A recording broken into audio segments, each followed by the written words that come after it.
Hello students, we are going to start chapter 4 now, which is Principle of Mathematical Induction. In short, we call it as PMI.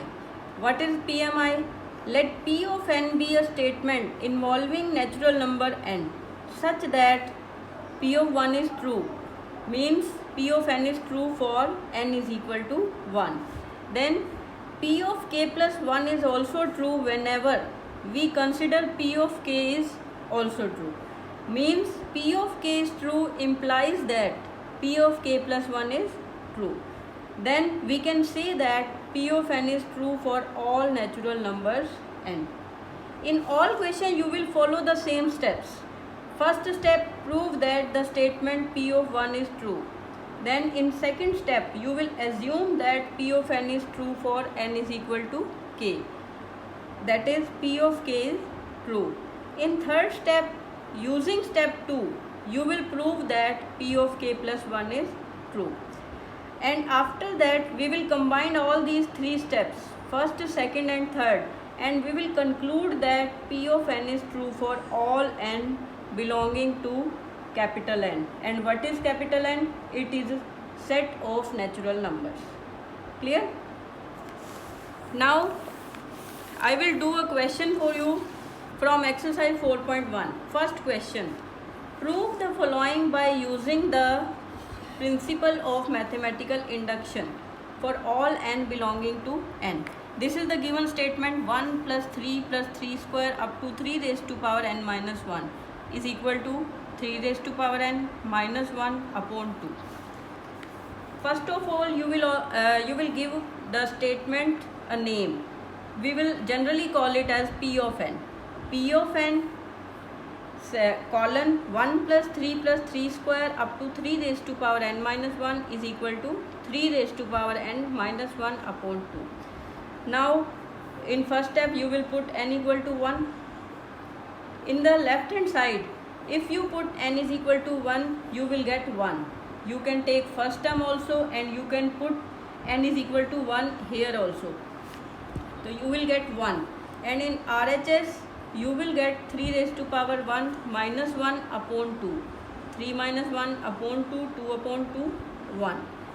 Which is true. 1 is equal to 1.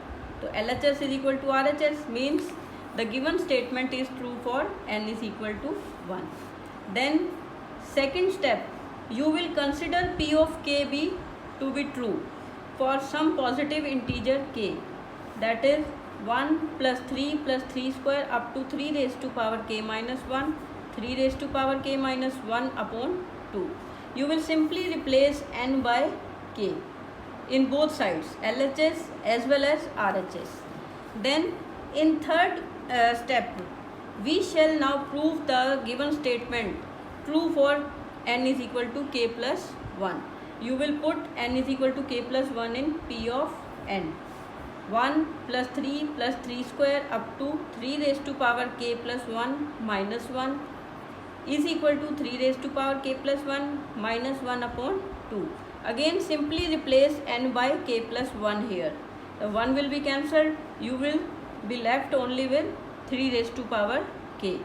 Now can you tell which will be the previous term from 3 raised to power k? It will be 3 raised to power k minus 1. And we know the value of 1 plus 3 square up to 3 raised to power k minus 1 from equation first. So you can put the value 3 raised to power k minus 1 upon 2 here. Right?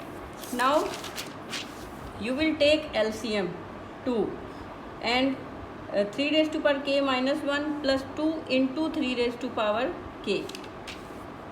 देखो 3 raised to power k plus 2 into 3 raised to power k. What can you write? 3 into 3 raised to power k. This is not decimal point, this is multiplication sign. 3 into 3 raised to power k minus 1 upon 2. 3 raised to power 1, it will be 1 into 3 raised to power k can be written as 3 raised to power k plus 1 minus 1 upon 2. And this was what was required to us. This is equal to our RHS, right? In the end, what will you write? P of k plus 1 is true whenever P of k is true.